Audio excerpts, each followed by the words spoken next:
Hi guys, it's Shelly here. Welcome to my channel and thank you for joining me today. On today's video, I'll be doing a colour along from Kerby Rosanes' Fragile World, and it's going to be one of the pages from the double page spread of the Galapagos penguins. It's been a while since I've coloured a Kerby page, and I don't know if I've ever done a colour along on a Kerby page, so I'm really excited to share this colour along with you guys. And it's on a page I've been really wanting to colour for a long time, and so I'm so glad that I'm finally getting round to it. In Kerby's Fragile World, I do tend to use soft pastels quite a lot. I like to use them for backgrounds and for basing as well. I have already shared a video of how I colour using soft pastels for backgrounds and basing, and I'll try and remember to put it in the description box below for the video so that you can follow along. If you are following along, you can follow along the how I colour video for the soft pastel part before we go on to the pencils on this particular video.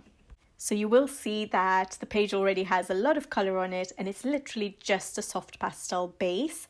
And then I'm now going to go in with my pencils, my Faber Castell Albrecht Dürer pencils, and I will also be using at the end of my colouring, so the only pencils I'll use is the Faber Castell Albrecht Dürers, and then at the end of my colouring I'll use Tooli-art paint pens, just maybe a couple of them, and Posca white pen, and I think that's it. Oh, and I use a couple of Tombows for a bit of basing as well. So again, I'll try and remember to put in the description box below the numbers for the Tombows I'm using and the Tooli-art paint pens I'm using, just so you can gather it if you are going to be following along, and everything's there ready for you guys to go.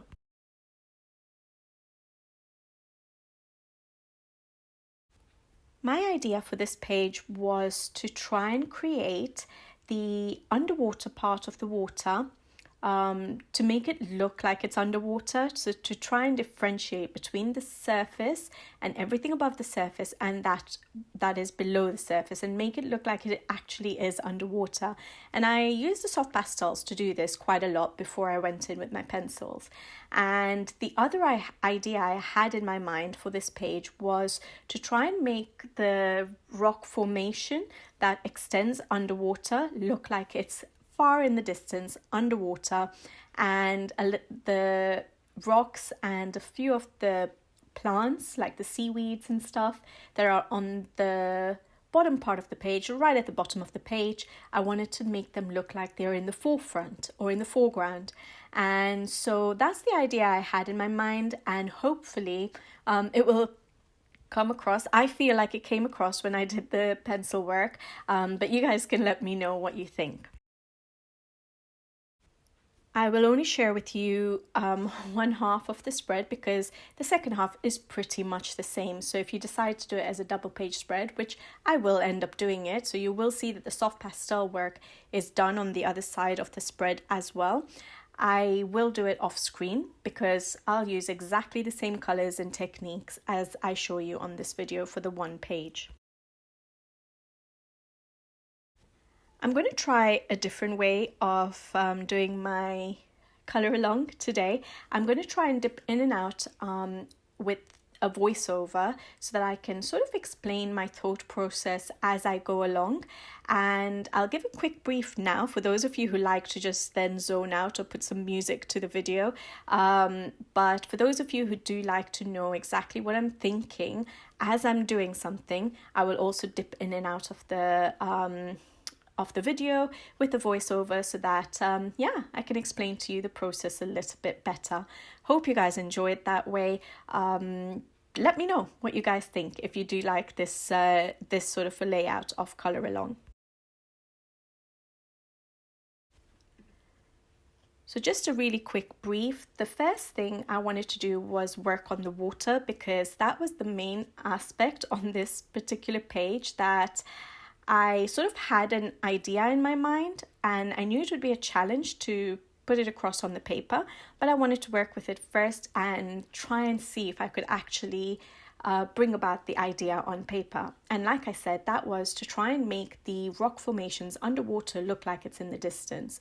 So instead of making the rocks, the color of the rocks that are above the water, I decided to use blues to try and make it look like it's in the shadows. It's far, far away. And it really helped doing the soft pastel basing. So I based first the rocks with the rock color that I used above the water, and then I went over with the blue soft pastel. I explain everything in the soft pastel video if you do want to go and have a look at that. And then I started working with my pencils, and I go really dark at the bottom of the rock formation behind the rocks that I want to try and push forward into the foreground. And then I just work with the shadows and the highlights that Kerby has given me. And this is one thing I really like about Kerby's work. Even though I don't tackle his pages that often, when I do, I realize how easy it is to do his to tackle his pages.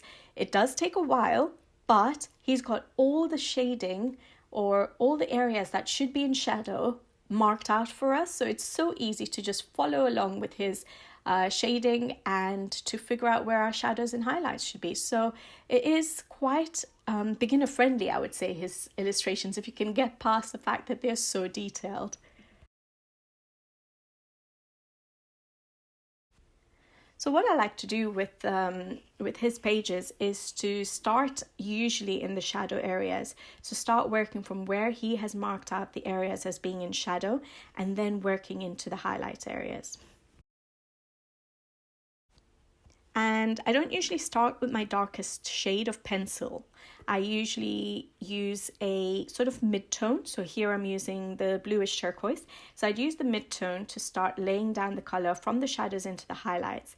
And then I'll start working with darker shades in the shadow areas to deepen up those shadows. And because we have a soft pastel base, you will see that I'm not going to cover the entire element or the entire rock formation with pencil. I'm going to try and use the soft pastel base as the highlight color. So after I've colored this, it will look quite vibrant and rich with color, but that's because I'm going to deepen up my shadows so much with my pencils. That's the kind of effect I like. If you like more subtle colours, you can just deepen up the shadows a little bit and maybe not put as many layers as I do. But you guys know my style, and I love creating a contrast between my shadow areas and my highlight areas. And the way I tend to do that is putting really dark colours in the shadow areas. So once I've laid down my mid-tone, I go in with a darker shade, dark indigo. And this is still not going to be my darkest shade. I'm still going to go in deeper. I want to try and make sure these rocks look like they're in the distance. And the only way I can do that is by making it quite dark so it looks like it's in the shadows. It's not in the foreground.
decided to blend the two shades that I've already laid down with a blender pen rather than using water. No reason other than I just wanted to try it out, really, to be honest. I like using my water to activate my pencils and to blend them, the Albrecht Dürer pencils. I don't mind, but I just thought that I would use a blender pen.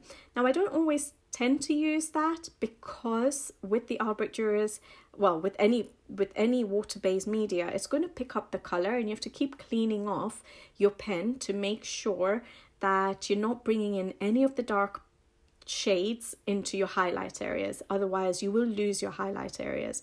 So I find it easier to control with a brush, a paintbrush, and water, and a paper towel. The paintbrush requires less effort to clean off the pigment that it's picked up, and I feel that with blender pen you have to, keep rubbing it on the paper to get rid of all the pigment it's picked up. So yeah, I do prefer to use water and a brush. Once I've blended it together, then I wait for it to dry up, and then I will go in with all the other colors and just start building up my shades. And I go really, really dark in the dark areas, and I try and maintain my highlight areas as the base that we had laid down with the soft pastels. What I will do is I will show on screen in real time myself coloring in one of the rock formations, and then I will go off and do the rest of that underwater rock formation off screen because it's going to be quite repetitive.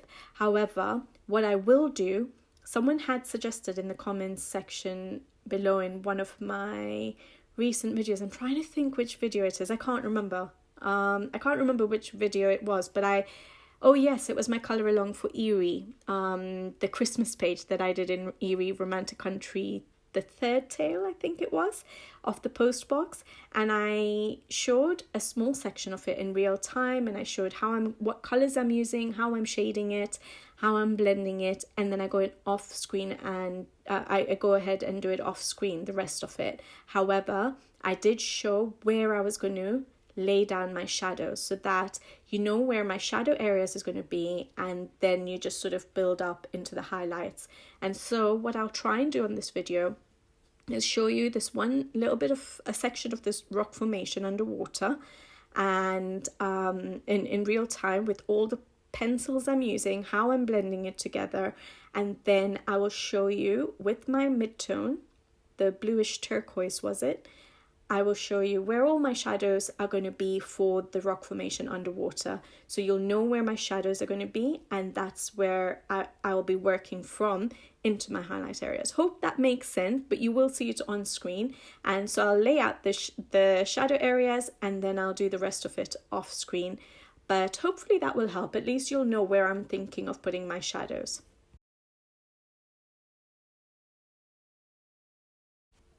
So you might notice that the only colours I use for the rock formation under the water is a bluish turquoise, dark indigo, and cold grey 6. So 3 colours, and that's it.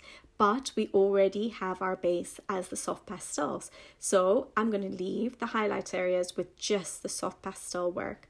And I thought it worked really well. It did speed up the process, to be honest, because I was just colouring in the shadow areas, although because I still tend to do a lot of layering, it still took me a while, but those of you who are faster at colouring will probably get this done a lot quicker if you did use some sort of a base before you started your pencil work.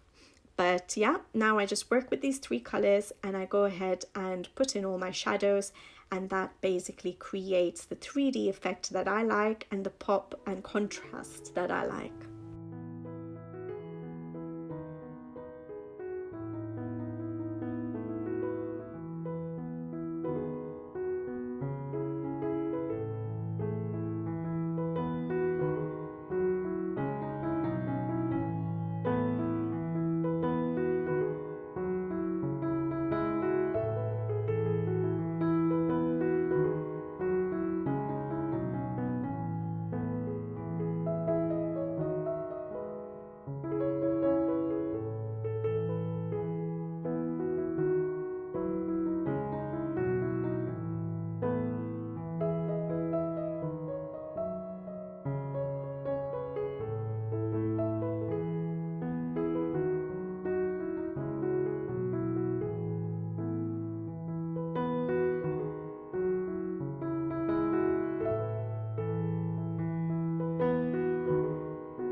So I really like how that rock formation that I've just completed looks, and I think once the rest of the underwater rock formation is done, it will really give the effect of the rocks being in the distance.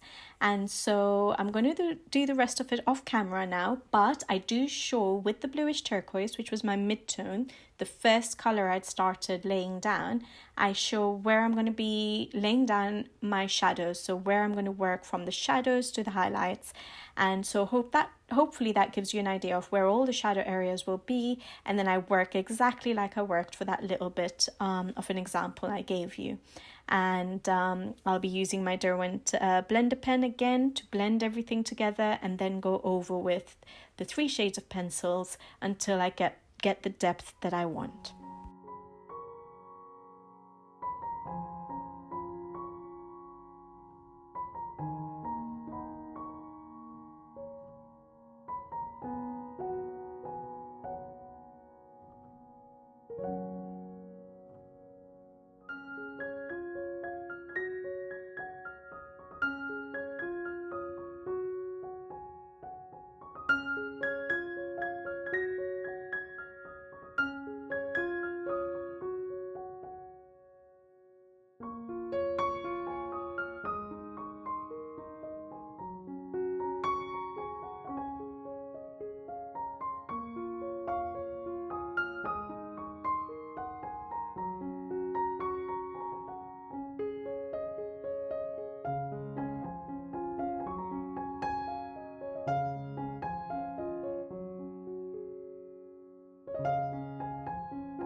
I felt laying down the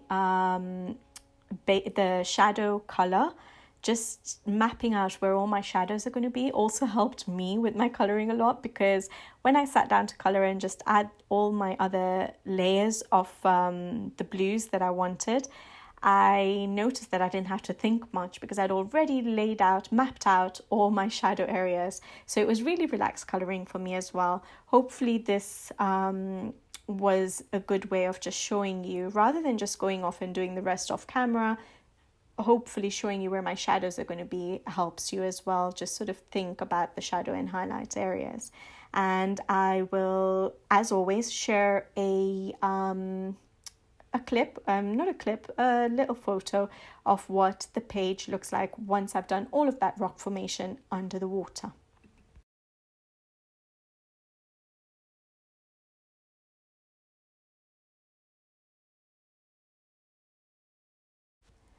The next thing I thought I would start thinking about was doing the surface water. Now, I had to make it look like the water was on the surface, differentiate it from the underwater so that it looked like it was on the surface. And the only way I thought I could do this was by making sure I'm very light with my colors.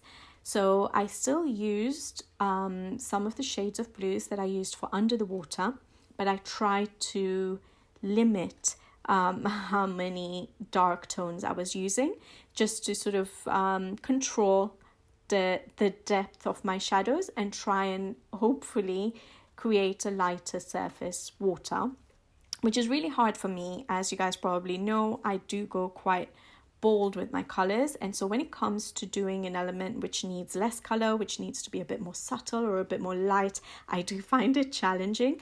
So I really had to control myself with this. I was just trying to lay down a little bit of colors literally in just the areas where Kerby has marked out as shadows on the surface water, and then sort of work a little bit into the highlight areas. So that's how I did it. And then I knew at the back of my mind that at the end of the page, once I've done all my pencil work, I would be coming in with a white paint pen to emphasize the water effect, and so that would help lighten up the surface as well.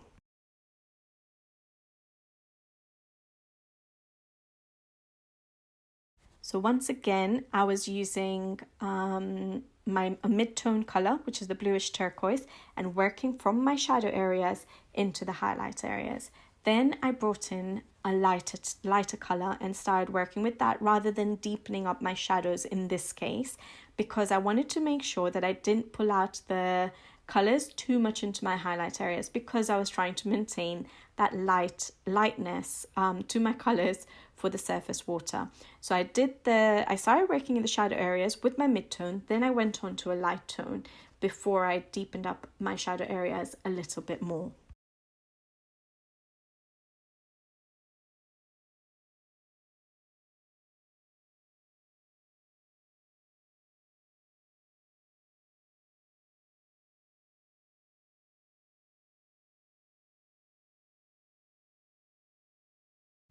So for the light color, I brought in a light cobalt turquoise, which I did not use underwater. I didn't need to use it underwater because I already had a base of the soft pastels as my highlight color. So for the surface water, I had got a little bit of base of the soft pastels, but I did erase I toned down the color with my kneadable eraser. If you watch the soft pastel video, you'll see, only because I had covered up quite a few of the highlight areas which I would have wanted to maintain as the white of the paper. And so I just reduced the pigment of the soft pastels on the surface water with my kneadable eraser. And so I did need to come in with a light pencil into the highlight areas. Hopefully this makes sense.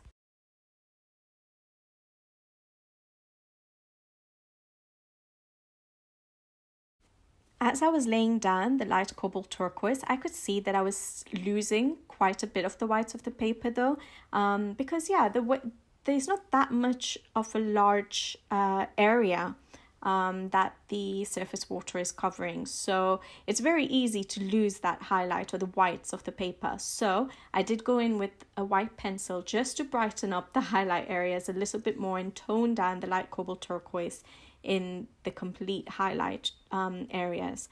Hopefully, you'll see it on screen and it'll make sense to you. But yeah, I used a white pencil to tone down that blueness in the highlight areas. And then in the shadow areas, I did go in with a darker shade and I used Indantherene blue.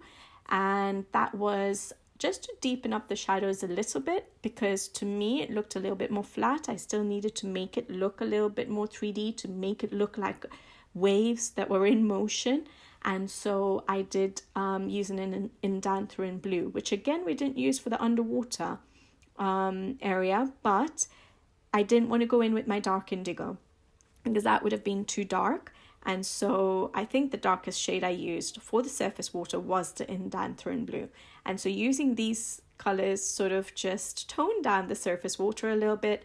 And then when I came in with my white paint pen right at the end of the video, it just helped emphasize that effect.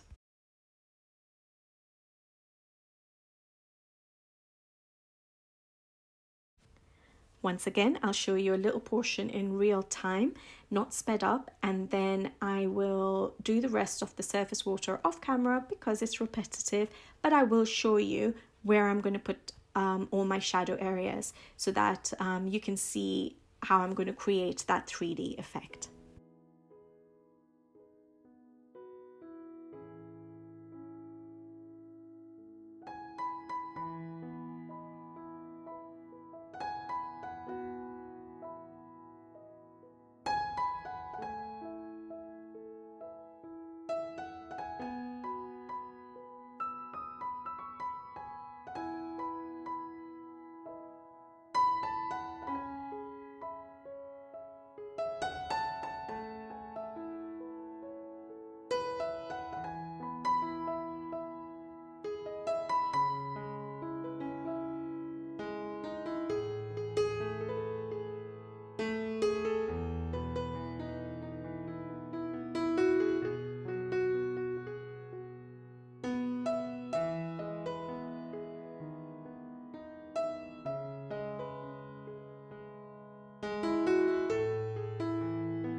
I think for me, the water was the hardest part or the most challenging part of this page. And once I got the effect that I wanted for the underwater and the surface water, I was happy to just, color freely and relaxedly.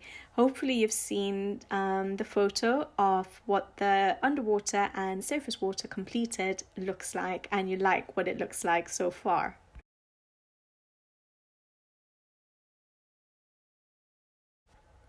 I usually like to do the largest elements on pages first. So usually I do backgrounds if there's large background area. So for example, here I did the soft pastel for the background sky, and then I did all the basing.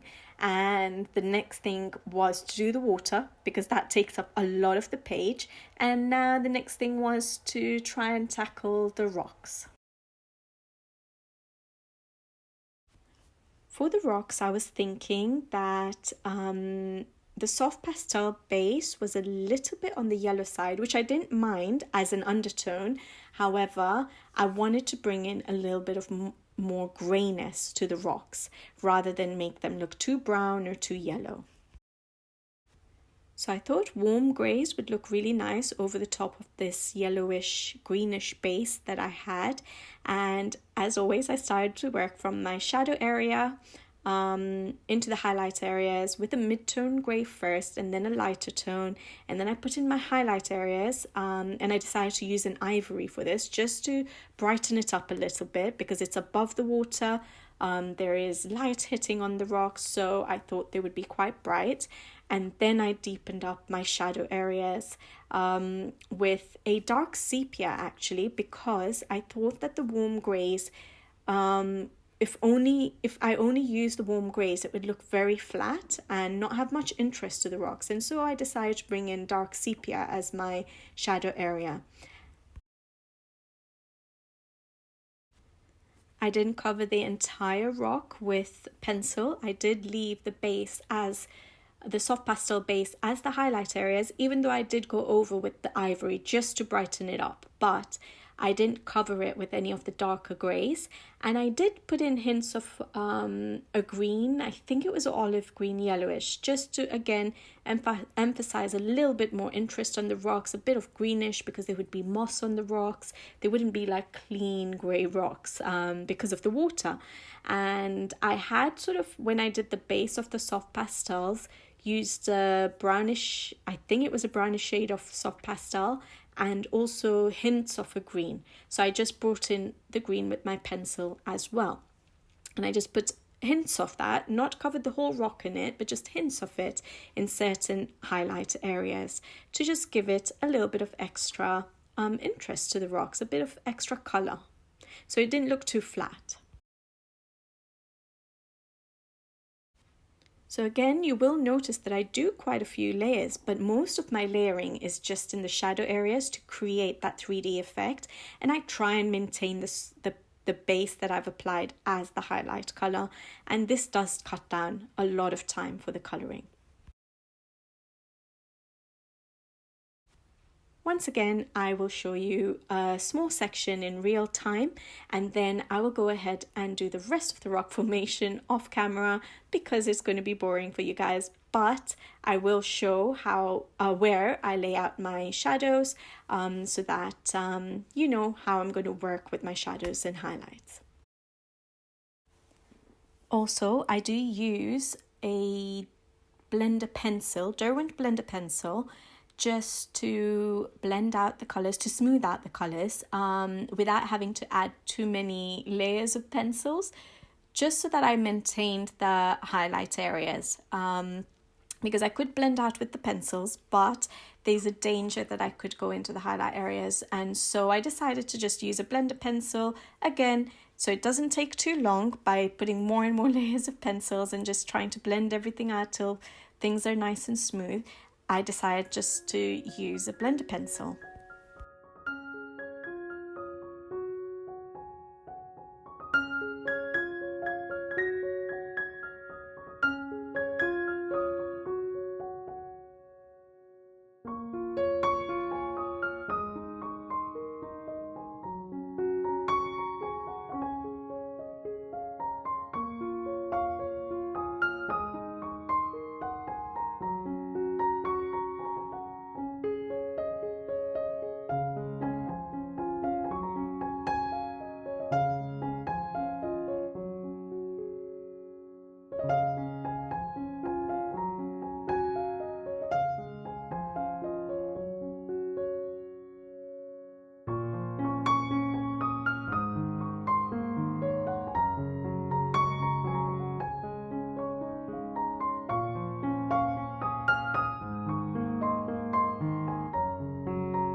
Just by doing the rocks and the water, so much of the page already looked like it was filled with colour. So that made me feel so much better that I've put so much colour down, and now I can start working on the smaller elements of the page.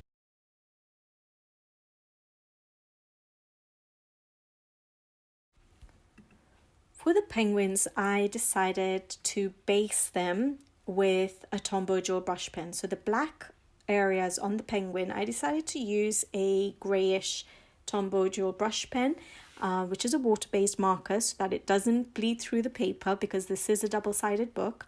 I used the pen to base because I thought it would limit the number of pencils I would need to use over the top again.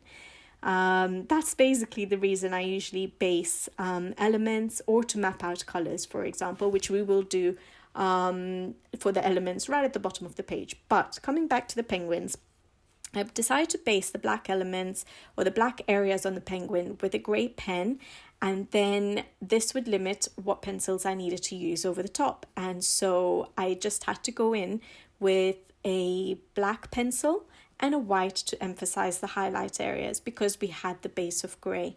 And so, yeah, it sped up the process of colouring the penguins.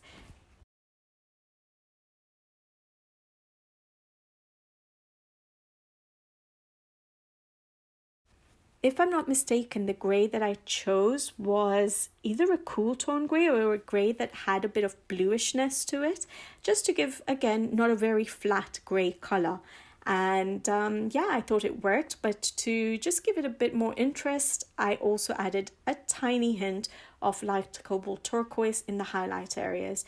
This doesn't really show up, so if you looked at the page, you would not be able to see that there is any light cobalt turquoise on the penguins, on the black areas of the penguins. But to my eye, I feel like it again gives a bit of interest without making the black areas look just a flat black.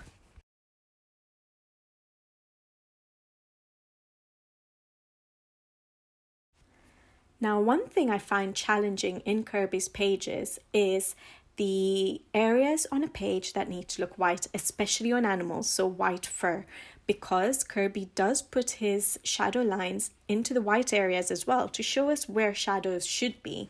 But it's very hard to cover up those white lines with pencils and leave that part of the element looking white. And so, for example, in this case, the penguin's belly, I wanted it to be white, and there were some black shadow shading lines on the belly of the penguin. So I decided I wanted to cover them up completely and just work on a plain white surface. And so I used the Arrtx Simptap acrylic markers, which I have done a review for on the channel. So if I remember, I'll put it in the description box below. I used the white one, which I think was J001. I'll put it up on screen. It will be there for you guys to see. But the reason I chose to use an acrylic marker rather than a Posca pen, for example, is that the acrylic markers, because of the brush tip, it gives a really smooth finish on the page. And so it's easier to colour over an acrylic marker base than it is to cover over a paint pen, a normal paint pen base. Even though it's possible to, I feel that the colour is laid down, the acrylic paint is laid down flatter, and so it gives less of a rough feel to the paper. And yeah, so that's why I chose to use an acrylic marker rather than a paint pen. And I didn't spend too much time covering up the black lines completely. As long as it toned down the black lines, I was happy, because I was going to come in with a little bit of colour on the white belly as well later. Although majority of the belly would be white, I was going to add a little bit of a yellowish bit to the top of the belly or the chest area, because I think Galapagos penguins do have that yellowish colour to them, and around the eye as well. And I think I did that on the video. I can't remember right now, but yeah, I do come and put a few layers of a yellow just at the top of the sort of chest of the penguins, and I leave the rest of the belly white. and with the acrylic marker as the base, and I was happy with how that looked. And I'll show you an example of how I'm colouring the penguins, I think on a couple of penguins, and then I'll do the rest of it off camera because you guys will get an idea of how I'm laying down the colour.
When it came to doing the rocks at the bottom of the page, I wanted them to look like they were in the foreground. So we're looking sort of through the water, and these rocks are closer to us than the rocks formation that we've tried to make look like it's in the distance. And so I decided the only way I could figure out how to do that was to make the rocks and the coral colourful. And so yeah, that's what I thought of doing. So I wasn't going to put any blues to it like we did for the rocks in the background. Instead, I was going to make them look colourful and look like they were right next to us.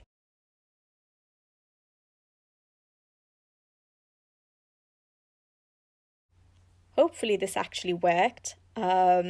I think it works. When I saw it as a whole, when I was first doing the colouring, I thought, okay, no, this is not working. I don't know what I'm trying to do here. But once it all was completed, I think it does work.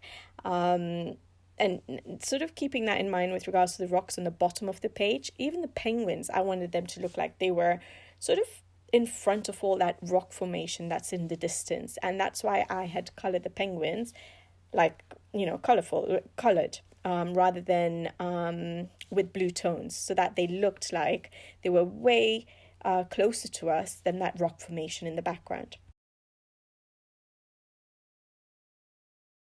So I knew that for the rocks and the coral and the seaweed at the bottom, I wanted to make it colourful, and I wanted to bring some colour into the page. And to figure out how to do that, just to map it out in my mind, I decided to use Tombows for the basing.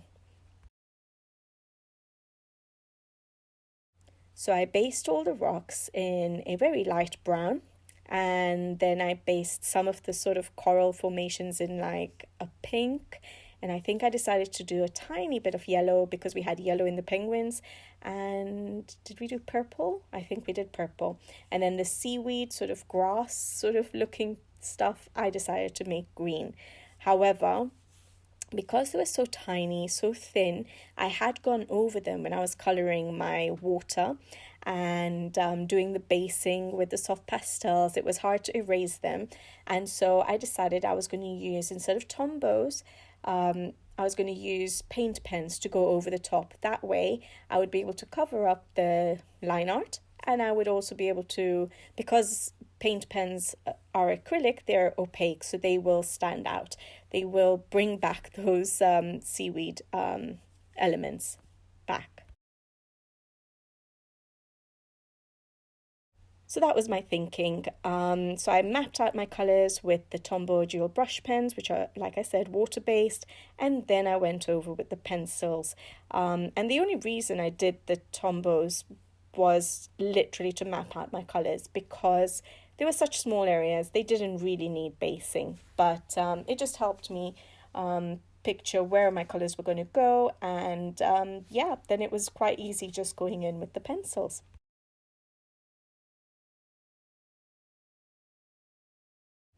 For the rocks, I had to be a bit careful that I did not make them look too blue, so that they sort of blended in with the background rocks. They needed to look colourful. They needed to look similar, almost similar, to the rocks above the surface of the water, so that they looked like they were right next to us. However, I did not want them to look exactly like the surface rocks because they were still underwater. So I didn't use exactly the same colours for the rocks. I tried to also add hints of like maybe, I think, light cobalt turquoise, to sort of make it look like they are underwater still. So hints of blue onto it, but not much, just suggesting that they're underwater rather than the surface rocks. So hopefully that little difference showed through as well. And then, yeah, the rest of the little bits and bobs were quite easy to colour in. Again, I show a few examples in real time, and then I'll do the rest of it off camera. So hopefully you don't mind that, and you've been enjoying the way I've done the layout of the colour along.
For the seaweed, like I said, I'll use paint pens. I'll share with you on screen which paint pen I use. And I then go over the paint pen with one pencil possibly, just to add a little bit of shadowing so that it's not just a flat colour. But I keep it simple because those elements are so tiny, yet I have OCD and I need to get every single little detail in, and so I couldn't leave them flat coloured, and so I put in a little bit of shadowing just to give it that little bit of 3D effect.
The thing I kept for last were the clouds. Even though it's not a major element on the page, for me, I did not know what color I was going to do them.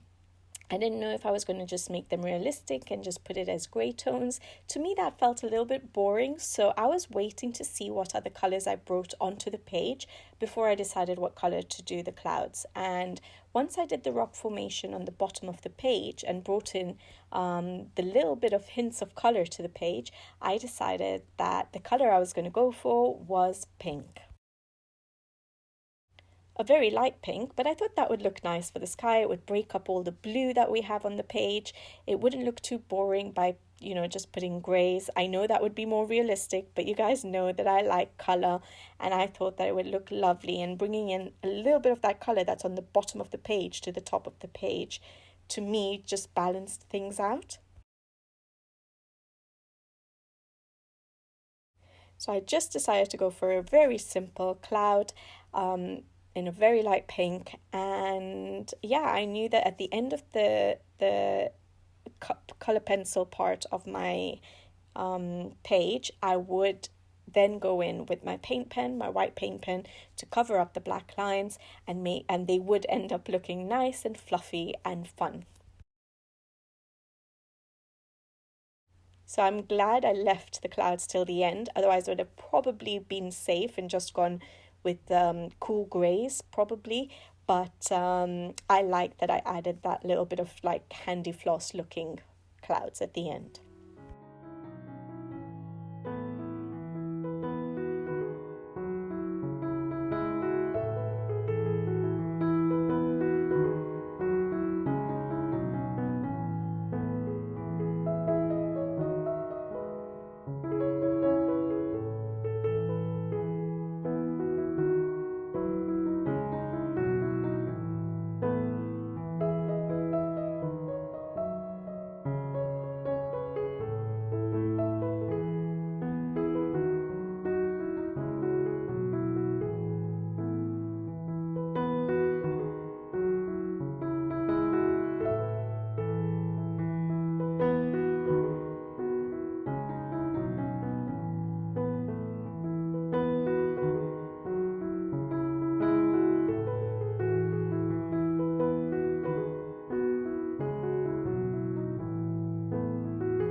as always, to finish off my colouring, I go in with my embellishments. Now, with Kerby's pages, especially in Fragile World, I don't feel much embellishment is needed. But on this particular page, I did need to go in and cover up quite a bit of the black lines with a white paint pen, and the clouds as well. So that was the main embellishments I did. So cover up the black lines on the surface of the water, cover up the black lines on the clouds, and put in some dots underwater to make it look like there are bubbles coming up and to help with the effect of it being underwater.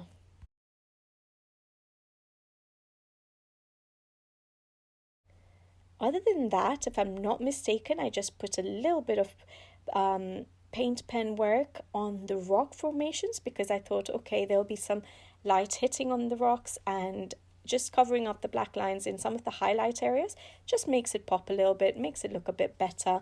And so I used a Tooli-art paint pen for that. And if I'm not mistaken, there wasn't much else that I did to the page. I don't think it needed it. I don't think these illustrations in this particular book needed that many embellishments. So I was happy with the way the page looked.